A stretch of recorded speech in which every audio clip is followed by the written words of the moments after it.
Eu quero convidar os irmãos a abrirem o texto sagrado, dando sequência da nossa série de exposições em 1 João, capítulo 2, a partir do verso 15, é o texto que nós iremos ler.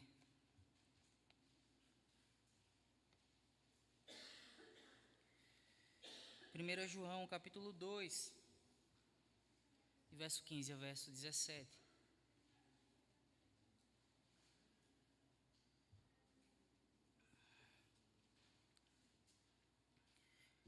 Está escrito assim, irmãos, o texto sagrado: não amem o mundo, nem as coisas que há no mundo. Se alguém amar o mundo, o amor do Pai não está nele. Porque tudo o que há no mundo, os desejos da carne, os desejos dos olhos e a soberba da vida, não procede do Pai, mas procede do mundo. Ora, o mundo passa, bem como os seus desejos, mas aquele que faz a vontade de Deus permanece para sempre. Vamos orar? Paizinho, nós queremos rogar a sua bênção sobre nós nesses próximos minutos que passaremos juntos. Fala ao nosso coração, Senhor, por meio da Tua palavra. Apesar das minhas inabilidades, das minhas falhas, das minhas fraquezas, Senhor, usa-me, Senhor, como um menino de recado, que fala somente o que o Senhor manda. Nos ajude a poder sermos instruídos por Tua palavra. É a minha oração, no nome de Jesus. Amém. Irmãos, nós vimos na última semana João, o apóstolo João, abraçando de uma maneira muito pastoral o coração dos irmãos que estavam lendo essa carta. E aí ele tenta abraçar 3 grupos de irmãos. Ele chama, se você olhar no verso 12, esses 3 grupos de filhinhos, no verso 13, de pais, no verso 14, de filhinhos. E aí ainda no verso 14 ele reitera: pais, escrevi a vocês porque conhecem aquele que existe desde o princípio. Jovens, escrevi a vocês porque vocês são fortes e a palavra de Deus permanece em vós e vocês já venceram o maligno. Quando ele distribui entre filhinhos, jovens e pais, ele está apontando, como a gente viu semana passada, para 3 grupos, 3 fases da vida cristã. Pessoas recém-convertidas, filhinhos, novos na fé, pais, aquelas pessoas que já são maduras na caminhada, que já cuidam de outras, e aquelas pessoas que nem são novas na fé, nem também são maduras, estão ali no meio da caminhada. Então, para cada um grupo desses, ele abraça com a palavra pastoral, encorajando na caminhada, encorajando na fé, contra o desânimo da jornada e contra as heresias que se conta. E aí ele fala que, após ele pontuar uma palavra pastoral para esses irmãos, ele aponta que cada um desses irmãos, seja um novo convertido ou aquele que está há anos na caminhada da fé, ele diz: vocês são filhos perdoados, vocês são fortes na fé, vocês são conhecedores de Deus, e desde o mais novo na fé que chegou na nossa família ontem, vocês já venceram o maligno. O maligno perdeu a força sobre vocês. Louvado seja Deus. Filhos perdoados, fortes na fé, conhecedores de Deus, vencedores do maligno. E aí, após trazer essa palavra pastoral de encorajamento, de ânimo para esses irmãos, ele diz: eu tenho para vocês, apesar de vocês serem agora quem são, povo de Deus, guardados, santificados, eu tenho um conselho para dar para vocês: não amem o mundo. Porque a identidade que vocês têm agora em Deus, ela é incompatível com esse mundo. Não há espaço, ou não deve haver espaço no coração de nenhum de vocês para amar a Deus e amar o mundo. Não há. Ou se ama a Deus, ou se ama o mundo. E agora que vocês são filhos de Deus, esqueçam esse mundo, não amem o mundo.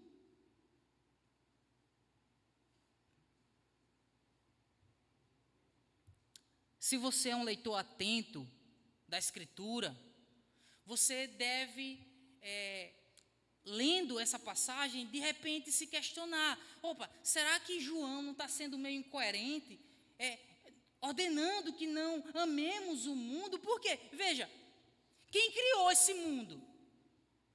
Gênesis vai nos mostrar que quando Deus cria o mundo, Ele diz o que do mundo? Isso é ótimo, isso é muito bom, isso é maravilhoso. Como Deus agora, como o apóstolo agora está nos dizendo para não amar o mundo que Ele disse que era bom. O mundo de Gênesis é o mundo físico.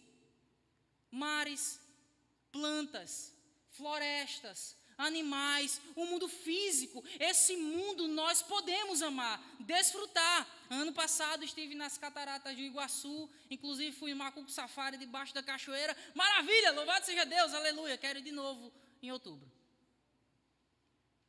Desfrutem, amem esse mundo que Deus criou. O mundo que João está falando não é esse mundo físico. Tem outro termo colocado na Escritura para mundo, e aí a gente encontra agora no Evangelho do próprio João, inclusive no capítulo 3, verso 16, você deve lembrar, Deus disse, o apóstolo João escreve dizendo que Deus amou o mundo, e Ele ama esse mundo de uma maneira tão grande, que Ele envia o seu Filho para morrer por esse mundo. O mundo aqui agora não o mundo físico. Esse mundo de João 3,16 é a humanidade, são as pessoas.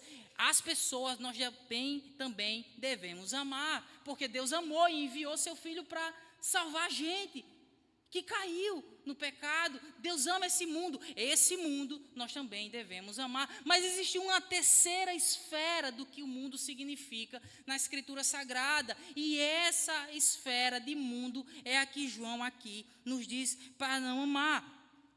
Essa terceira esfera agora não é o mundo físico, não é a humanidade. Esse mundo é um sistema organizado, pensado para ser anti-Deus. É um sistema modelado para ser anti-Bíblia, anti-Cristo. Se você ler os próximos versos, o pregador da próxima semana vai falar isso para vocês. João vai usar esse termo. Está cheio de anticristos. Gente que é anti-Deus, que é anti-evangelho, que é anti-Bíblia. Esse mundo que João nos diz é um sistema montado para nos afastar do nosso Criador. É esse mundo, esse sistema nós não devemos amar. Veja, irmãos, nós precisamos lembrar que lá em Gênesis, eu quero tentar explicar como esse mundo chegou, esse sistema chegou a ser assim, para você tentar compreender o que João está querendo dizer para você não amar esse mundo. Você deve lembrar que em Gênesis, Deus cria as coisas e diz: isso foi maravilhoso, bom, excelente. E aí Ele cria homem e mulher, a sua imagem, que também é muito bom, que também é maravilhoso. E Deus cria uma relação com esses homens, homem e mulher, a imagem de Deus, e Deus diz para Adão e Eva: multipliquem, encham a terra de quê? De filhos, que vão aprender com vocês a como se relacionar comigo. Então nós teremos a terra cheia de pessoas à imagem e semelhança de Deus, e que se relacionam de maneira sadia com o Criador. A ideia era essa. Então nós teríamos um mundo cheio de filhos que se relacionam com Deus. Mas aí um acidente acontece. Chega uma serpente e começa a conversar com a doutora lá, e o pecado acontece.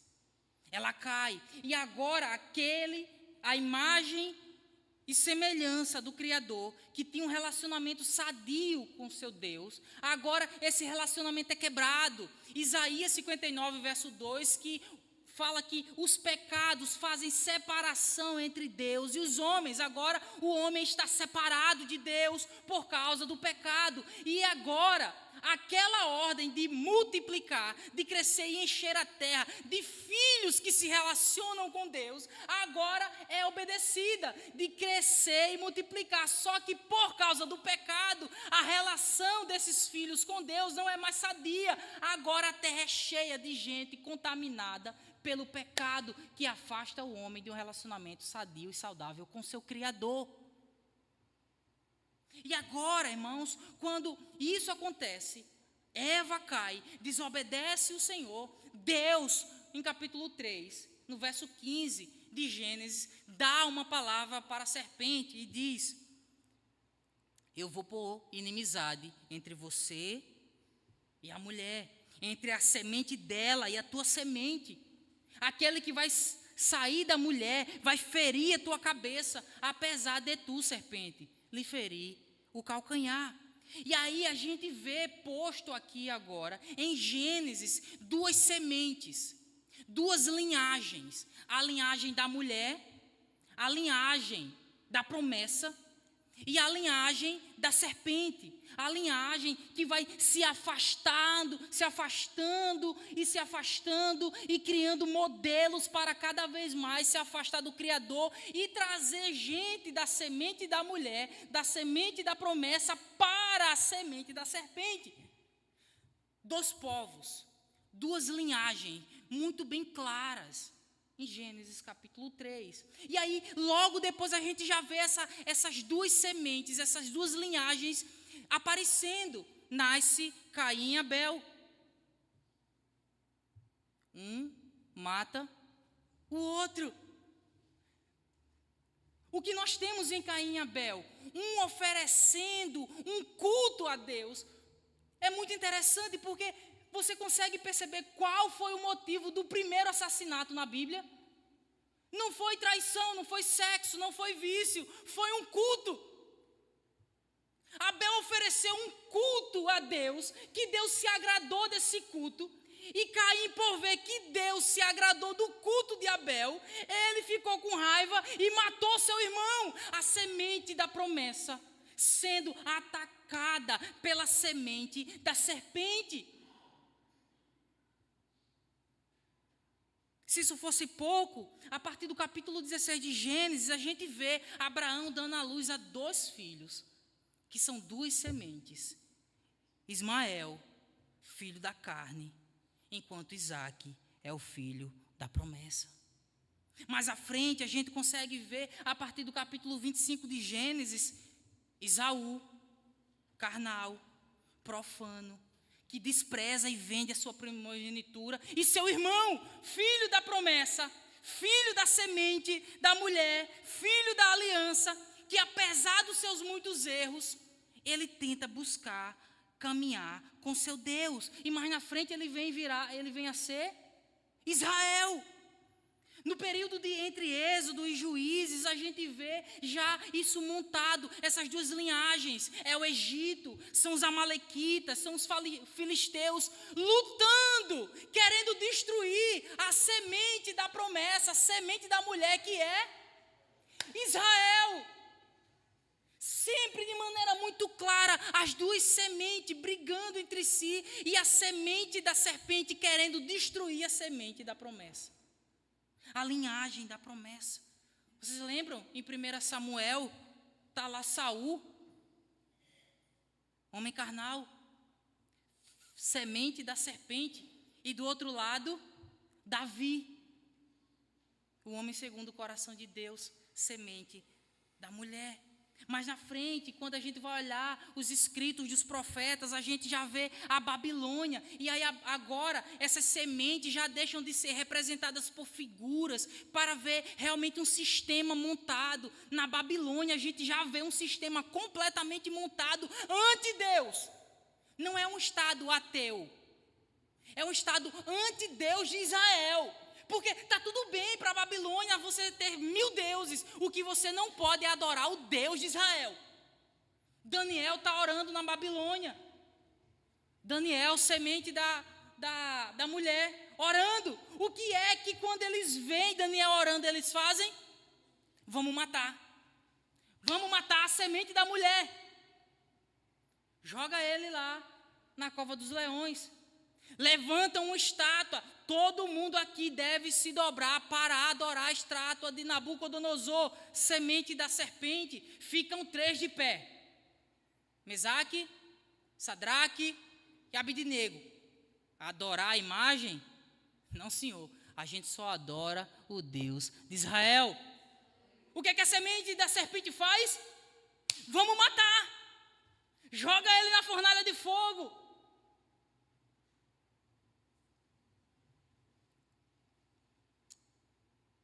Está estampado diante de nós 2 povos: o mundo, o sistema anti-Deus, e o povo de Deus, a linhagem da mulher e a linhagem da serpente querendo exterminar a linhagem da promessa. Chegamos no Novo Testamento, quem aparece como o personagem da semente da promessa? João Batista pregando: se arrependam desses pecados, se arrependam, abandone esse sistema mudando e se aproxime do seu Criador. E aí aparece a figura da serpente, da linhagem da serpente. Herodes, o que é que faz com João Batista? Mata. De repente aparece agora aquele prometido em Gênesis 3:15, o filho da promessa, o prometido, Cristo aparece. Ele começa a pregar e aí aparece a figura da serpente, da linhagem da serpente. Os fariseus, o que fazem com Cristo?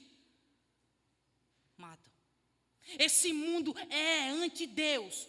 Esse sistema é organizado para ser anti-Deus. Tudo bem você adorar qualquer outro Deus, tudo bem Buda, tudo bem Maomé, tudo bem. O que não pode é ser Deus, o que não pode ser o Deus de Israel, o que não pode é ser Jesus. Adorar Jesus é crime, mata, porque eles são diametralmente opostos. Essas 2 linhagens são completamente opostas. E João diz: não tem como alguém dizer que ama a Deus e amar esse mundo que é anti-Deus. Essa linhagem, irmãos, a gente vai ver muito clara de capa a capa. Vocês vão lembrar o que é que acontece com os apóstolos? A mesma coisa, prega a linhagem da serpente, mata. Apocalipse, o que é que a gente vê? Falso profeta, besta. O que é que eles estão fazendo com a semente da linhagem da mulher? Matando. São 2 linhagens de Gênesis e Apocalipse muito bem claras. E o que eu estou querendo fazer em mostrar esse panorama bíblico é que, para que você veja que a criação após o pecado em Gênesis, ela está separada entre 2 linhagens, 2 sementes: povo de Deus e mundo. Eles são diametralmente opostos. Talvez agora você entenda o que João está dizendo no verso 15. Veja lá, por favor. Não amem o mundo, nem as coisas que no mundo há, porque não é possível ser filho de Deus e amar esse mundo que é anti-Deus. Eles são opostos entre si, não dá para amar os 2. O termo no original grego aqui é cosmos, mundo. A ideia no original de mundo é de fato um sistema organizado com um fim muito definido. De maneira tal que o termo em inglês para cosmético vem desse termo, cosmo. A ideia é que os cosméticos são um monte de ingredientes pensados, organizados para deixar você alinhado com o que você quer. A ideia de alinhamento, de um sistema completamente montado para afastar aqueles que são da linhagem da promessa e afastá-los do seu Criador. O mundo quer fazer isso com você, cristão. Ele quer afastar você do teu Deus. Ele quer oferecer oferecer para você caminhos, oportunidades que afastem você do relacionamento com o teu Criador. Por isso, não tem como você caminhar com o teu Deus e amar e flertar com o mundo, porque o mundo quer te afastar do teu Deus. Não amem esse mundo. O cristão, vou casar virgem, vou me purificar, embora esteja aquela situação, né? Quem está namorando aí há um tempão já sabe que é coisa rocha, hein, varão? Deus amado, mas eu vou me santificar, vou me purificar. E alguém, o mundo vai dizer, você é louco, vai passar o tempo em casar sem se relacionar sexualmente, você é louco, você é um retrógrado, atrasado, você é um louco, um idiota. Como você vai casar com uma mulher que você nem experimentou ainda? Como é que você sabe que vai dar certo? Uma vez perguntaram isso para o Nicolas Ferreira, né, que ele disse que estavam casando virgem. Ele disse, você não vai provar para ver? E se depois que você casar, não der certo? Ele disse, quem foi que disse que se eu fizer sexo com a minha esposa, vai garantir que eu não vou me separar? O mundo diz, se santifique, se purifique, se guarde. O mundo diz, não, aproveita. Diametralmente opostos. Estamos dizendo homem é homem e mulher é mulher. E o mundo está dizendo, não, isso é besteira. Pode ser o que quiser, pode misturar. Não! Diametralmente opostos. Casamento está em crise. O cristão, eu vou perdoar, eu vou andar mais uma légua, eu vou tentar, eu vou insistir mais um pouco. É isso que a Bíblia nos ensina. E o mundo está dizendo, deixa de ser besta. Insistir num negócio desse. Separa logo. Diametralmente oposto, não tem como amar a Deus e está enamorado com as propostas que esse mundo dá, porque o mundo, ele vai estar diametralmente oposto entre você, teu Deus, e os desejos da tua alma. Não tem como andar caminhando com Jesus e amando o mundo. Eles são opostos entre si. Tiago diz no capítulo 4, se você quiser ser amigo do mundo, você se constitui diretamente inimigo de Deus. Jesus disse, não dá para servir a dois senhores, ou serve um, ou serve outro. Porque, irmãos, não devemos amar o mundo, veja o verso 15, nem as coisas que no mundo há. Se alguém amar o mundo, o amor do Pai, o que está escrito aí? Não está nele. Veja, para você entender o que o autor está querendo dizer aqui, troque o amor do Pai por amor ao Pai. Aquele que ama esse sistema, aquele que ama esse mundo, o amor ao Pai não está nele. O amor ao mundo mostra que amor ao Pai você não tem. É como alguém dizer, amo criança, sou apaixonado por criança e é a favor do aborto. Não faz sentido. Não faz sentido você dizer ama a Deus e amar o mundo, porque eles não se comunicam.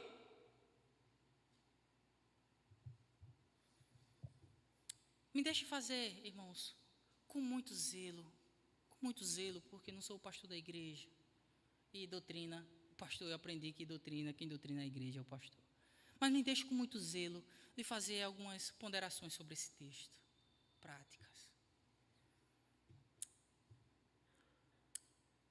Sabe aquele seu amigo que posta um story no final do dia com aquele fundo musical?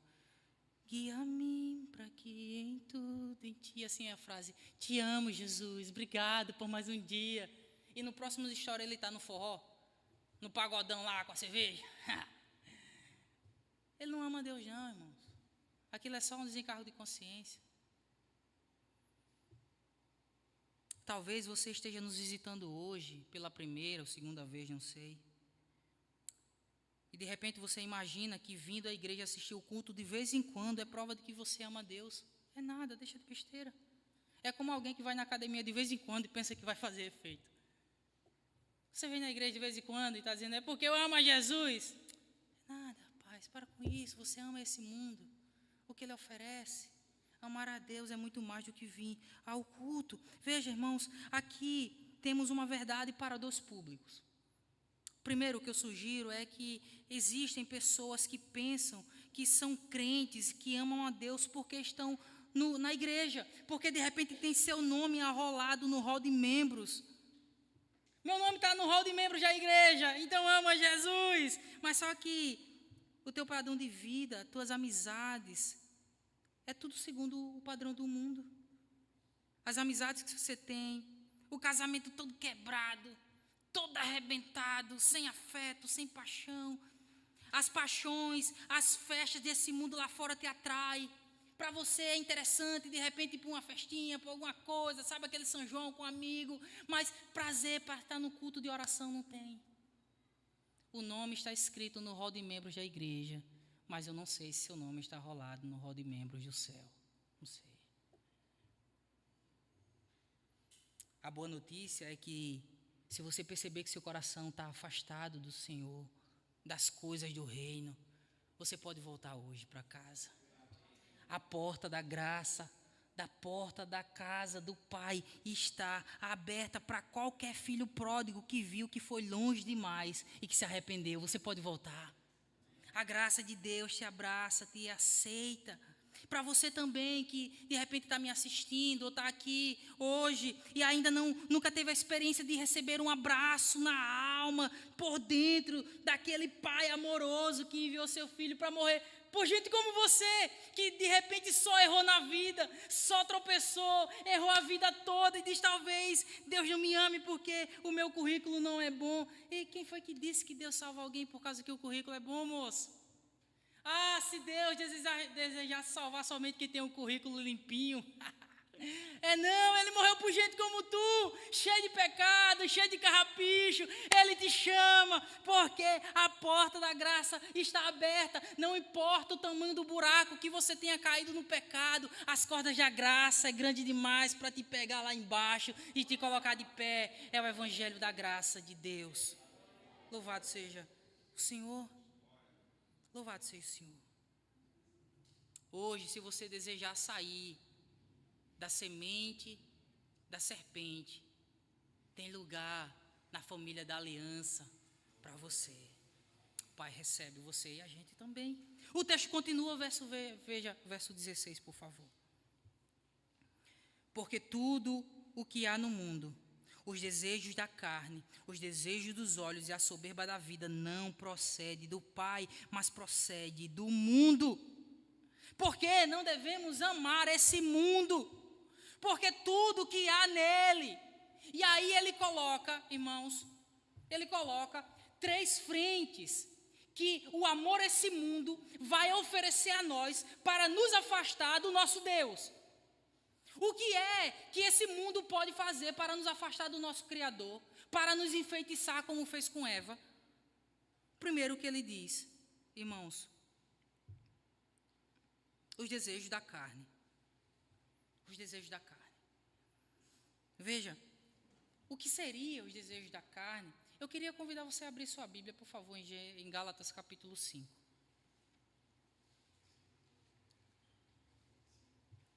Gálatas capítulo 5, verso 19.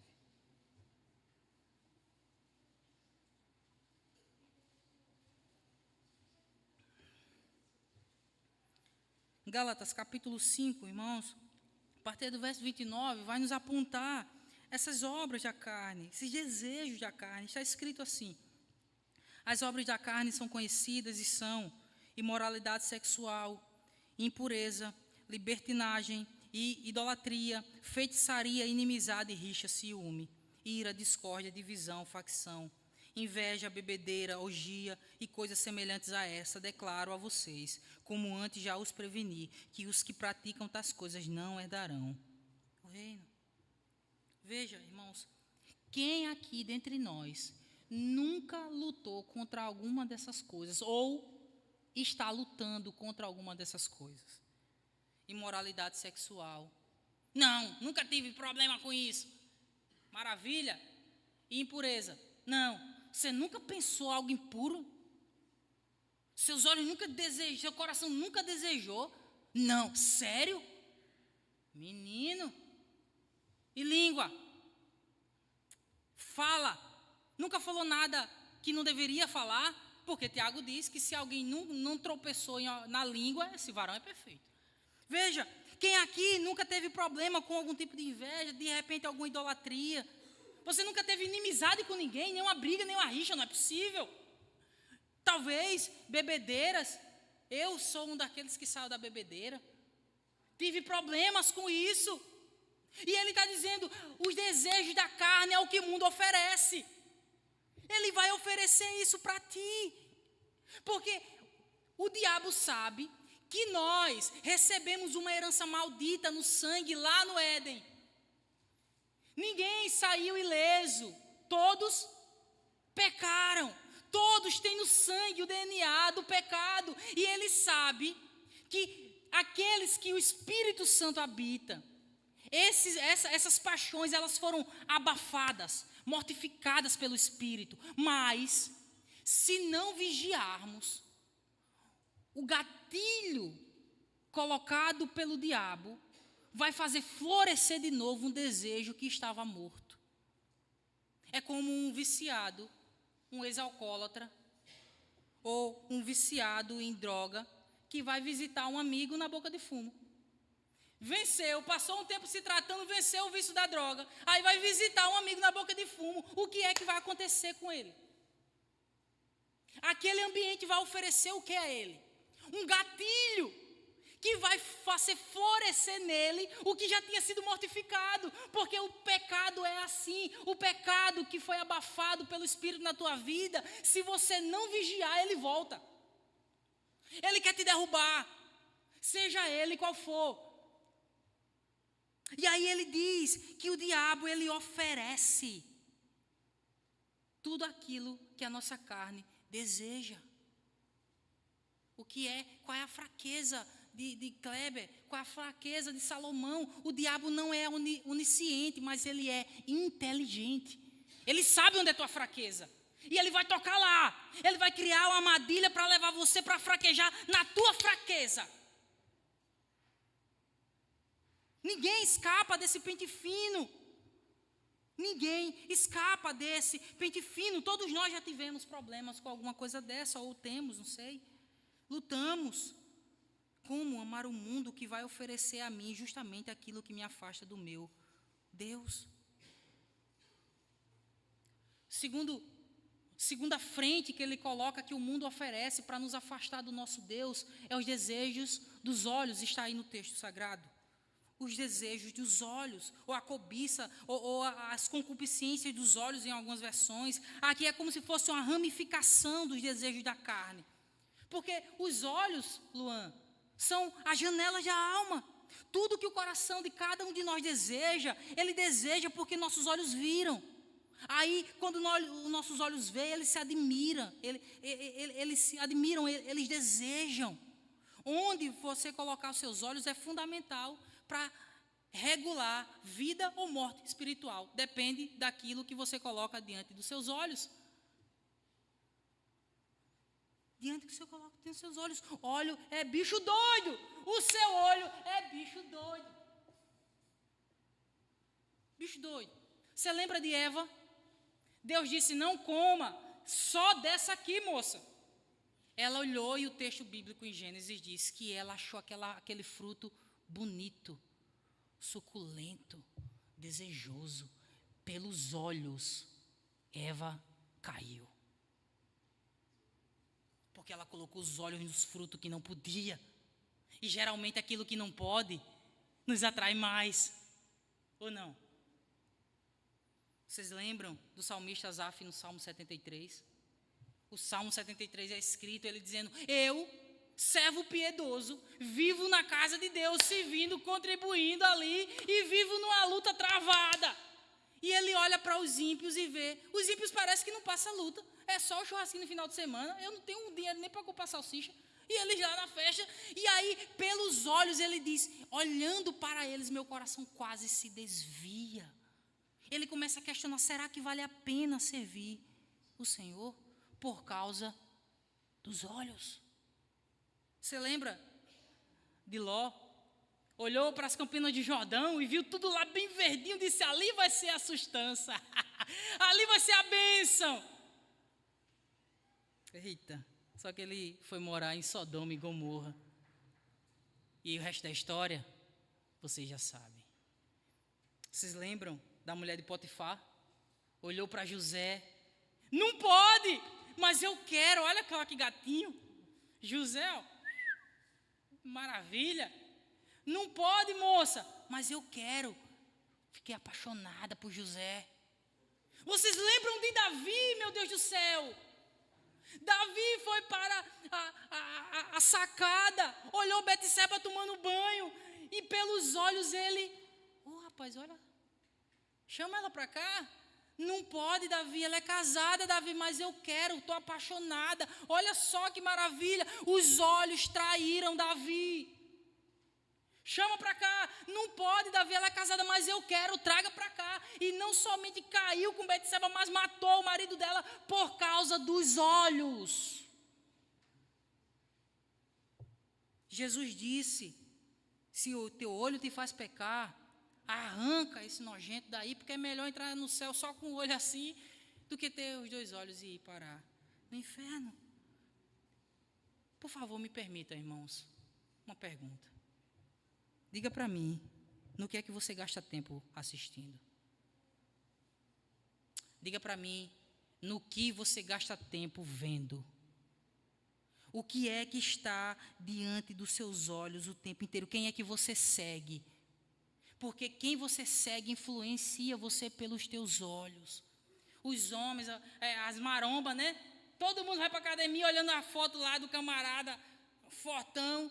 Irmão, aquilo nem pela genética tu vai ficar daquele jeito. Mas vai para a academia querendo ficar igual aquele. Não vai ficar, varão.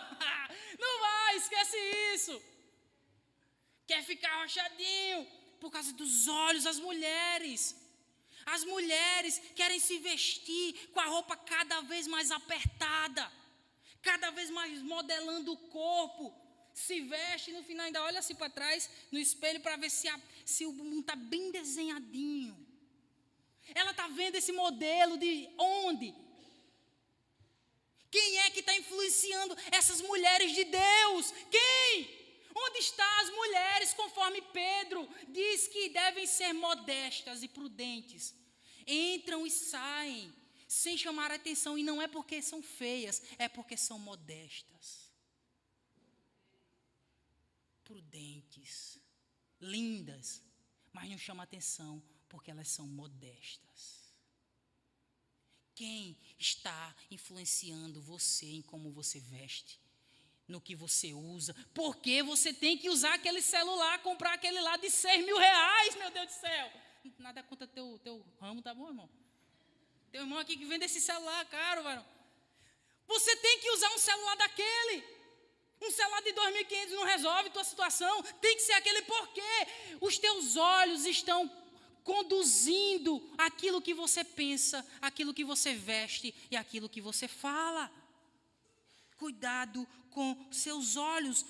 O texto nos diz, o diabo usa as concupiscências da carne, a concupiscência dos olhos e, por último, a trindade, a soberba da vida.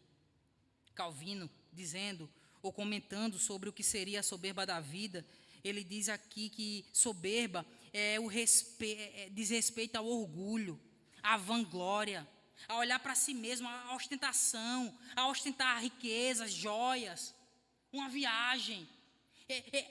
O diabo usa esse desejo de mostrar para os outros uma vida, e aí consome você. E talvez eu consiga exemplificar o que eu quero dizer, ou o que o texto está querendo dizer, com um exemplo simples. Eu tinha um amigo, participei de vários e vários e vários avanços missionários com ele, piedoso, de oração.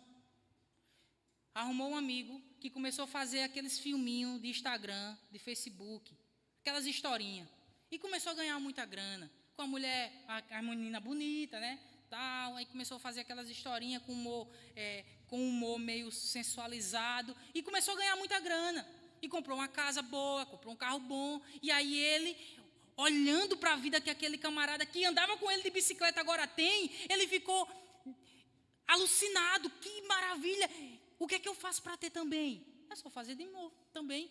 Aí ele começou a reproduzir os mesmos videozinhos. E alguém perguntava, e a fé? Não vou dizer o nome do caboclo aqui. E a fé, varão? Que, mano, é fé, rapaz? Deus sabe meu coração. E aí começou a abandonar a vida com Deus pelas manjares que o mundo estava oferecendo. Videozinho aqui, desde que eu tenho uma casa boa, um carro bom, vale a pena abrir mão da minha comunhão com meu Deus. E conseguiu. Hoje ele tem uma casa no condomínio fechado, anda num carro muito bacana, mas a custo de matar a sua fé, porque de que adianta ganhar o mundo inteiro e perder sua alma? O mundo quer dizer, seja feliz. O que é que você quer para ser feliz? É prazer? É grana? O que é? Eu dou para você, desde que você abandone a comunhão com teu Deus, saia da semente da aliança e venha para cá, venha e se junte a nós. O mundo quer afastar você do teu Deus, cristão. Portanto, Paulo diz, não amem o mundo, porque o mundo vai te oferecer paixões da carne, vai fazer você desejar pelos olhos e vai fazer você negociar a tua fé por ostentação da vida.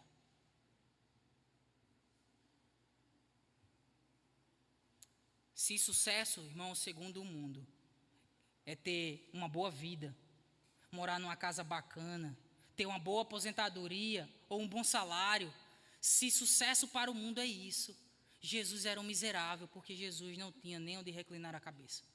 Se sucesso é isso, os missionários que abandonaram as suas cidades, as suas famílias e foram morar dentro de uma tribo indígena, não tem escola para seus filhos, não tem perspectiva deles serem advogados, mas eles estão ganhando almas, enchendo e populando o céu, tirando gente da semente da linhagem da serpente e trazendo para a linhagem da aliança. Se sucesso na vida é riquezas e bens, Jesus e os apóstolos eram miseráveis.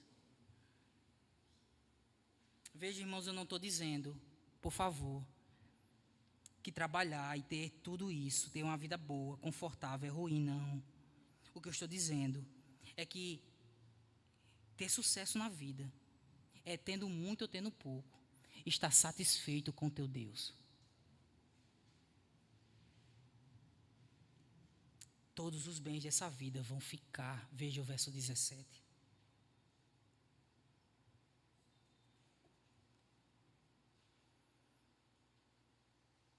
Ora, o mundo passa, irmãos, assim como os seus desejos, mas aquele que faz a vontade de Deus permanece para sempre.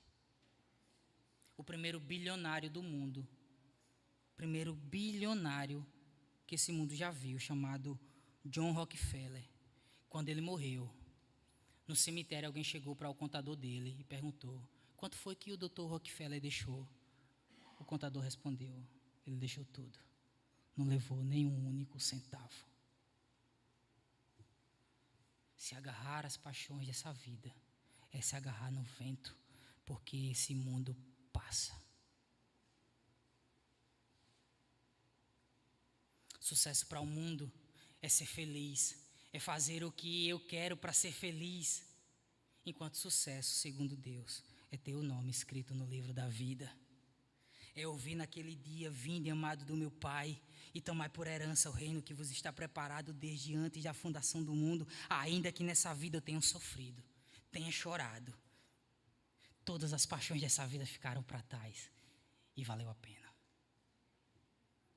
Após lembrar sobre quem nós somos, filhos perdoados, fortes na fé, conhecedores de Deus e que vencemos o maligno, João nos alerta, irmãos e irmãs, não amem o mundo.